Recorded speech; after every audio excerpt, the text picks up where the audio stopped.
یہ ایک کافر تھا، وہ کہتے ہیں بڑا زور آور تھا، تو وہ یہ گائے کی کھال بچھا کر کے اس کے اوپر کھڑا ہو جاتا اور لوگوں کو کہتا کہ اس کو اگر ہمت ہے تو میرے نیچے سے کھینچ کے دکھاؤ، میں نے دبا دیا اس کو۔ وہ ہمارے یہاں ہوتا نا، یہ میرا بازو پکڑو اور چھڑا کے دکھاؤ، یا میں بازو پکڑتا ہوں تو چھڑا کے دکھاؤ۔ تو اس زمانے میں وہ کھال بچھاتا اور اس کے اوپر کھڑا ہو جاتا اور کہتا کہ کھینچو۔ 10 آدمی اس کھال کو کھینچتے، لیکن وہ کھال کھینچی نہ جاتی، ان لوگوں کے زور سے کھال ٹوٹتی رہتی، حتیٰ کہ جو اس کے پاؤں تلے دبی ہوئی جگہ تھی وہ رہ جاتی، باقی لوگ توڑ دیتے۔ اتنا زور آور تھا۔ تو یہ اس کی کہانی ہے، لیکن یہ بتائی گئی ہے سب لوگوں کی، جس کو اقتدار ملے، زور ملے، زر ملے اور کوئی منصب مل جائے تو پھر کہتا ہے بس ہم چوما دیگرے نیست، ہمارے جیسا کوئی زمانے میں ہے ہی نہیں۔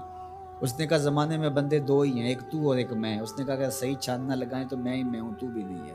تو بندہ کہتا ہے میرے پر کسی کا بس نہیں چل سکتا۔ جب اقتدار پاس ہوتا ہے، جب دولت پاس ہوتی ہے، جب چھاتی میں زور ہوتا ہے، جب قبیلہ خاندان پشت پہ کھڑا ہوتا ہے، تو پھر انسان یہی کہتا ہے کہ نہیں نہیں، میرا کون مقابلہ کر۔ یہ ایک انسانی طبع ہے بھی کمزور، لیکن تھوڑی سی ہوا بھرو، یہ کیسا غبارہ ہے، فوراً پھول بھی جاتا ہے، لیکن کوئی معمولی سی سوئی چبھ جائے تو ساری ہوا بھی نکل جاتی ہے، اور اگر تیزی سے کوئی چیز ہو تو پٹاخہ بھی لگتا ہے۔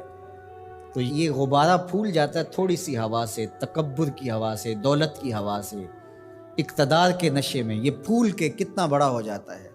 اَيَحْسَبُ أَن لَّن يَقْدِرَ عَلَيْهِ أَحَدٌ، کہتا ہے میں اتنا بڑا ہو گیا ہوں، میرے اندر اتنی ہوا ہے، میرے اوپر کسی کا بس کیسے چل سکتا ہے۔ یقول، وہ کہتا ہے اہلکت مالا لبدا، میں نے ڈھیروں مال فنا کر دیا۔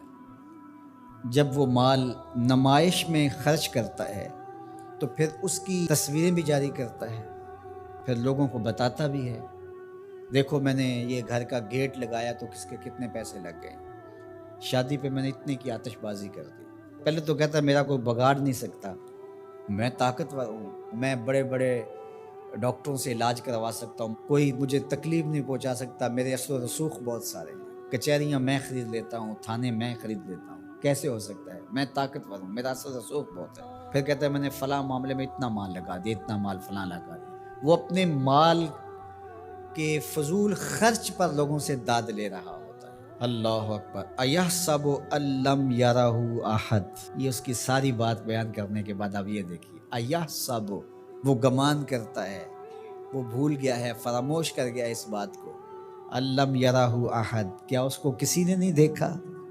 یہ اللے تللے فضول خرچیاں، یہ مال کو یوں اڑانا اور نمائش کرنا، میں نے دیکھا ہے یہ مذہب والے لوگوں میں بھی ہے کہ آپ جامعہ کے لیے فنڈ مانگیں تو آپ کو نہیں دیں گے، اور ایک بے عمل ناتخواں ہوگا تو اس کے اوپر ایسے پیسے پھینک رہے ہوں گے، کیونکہ یہاں تو چپکے سے آپ نے داخل ہو کے پیسے دیے، رسید لی اور چلے گئے، لیکن وہاں تو ویڈیو بھی بن رہی ہے، تو وہاں پھر انسان ایسے اڑاتا ہے خوش دلی کے ساتھ۔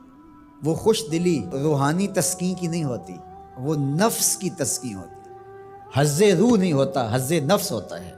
اگر اسلام کی روح اور قرآن کا مطالعہ ہماری زندگی میں آ جائے اور قرآن جو بتاتا ہے وہ ہم سمجھ جائیں تو زندگی نور نلا نور ہو جائے، ہم پھر اللہ کی مخلوق کے لیے نرم دل ہو جائیں۔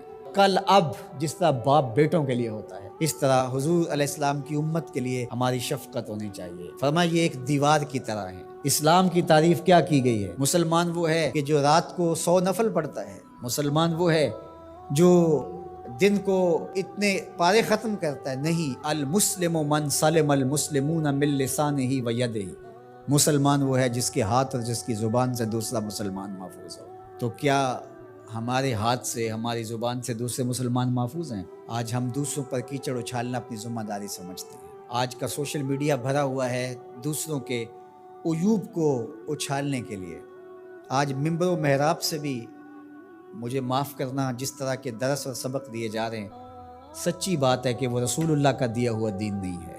قرآن ہمیں بتاتا ہے تم ایسے بن جاؤ کہ تمہارا وجود نافع ہو، جدھر سے گزرتے جاؤ خوشبو پھیلتی چلی جائے، تمہارے انفاس کی مہک سے اجالے ہوں، تم فارمی چوزے نہیں ہو کہ ہر وقت اپنے ہی آرام کی تلاش میں رہو، تم لوگوں کو راحت پہنچانے کے لیے ہر وقت مستعد اور فعال رہو۔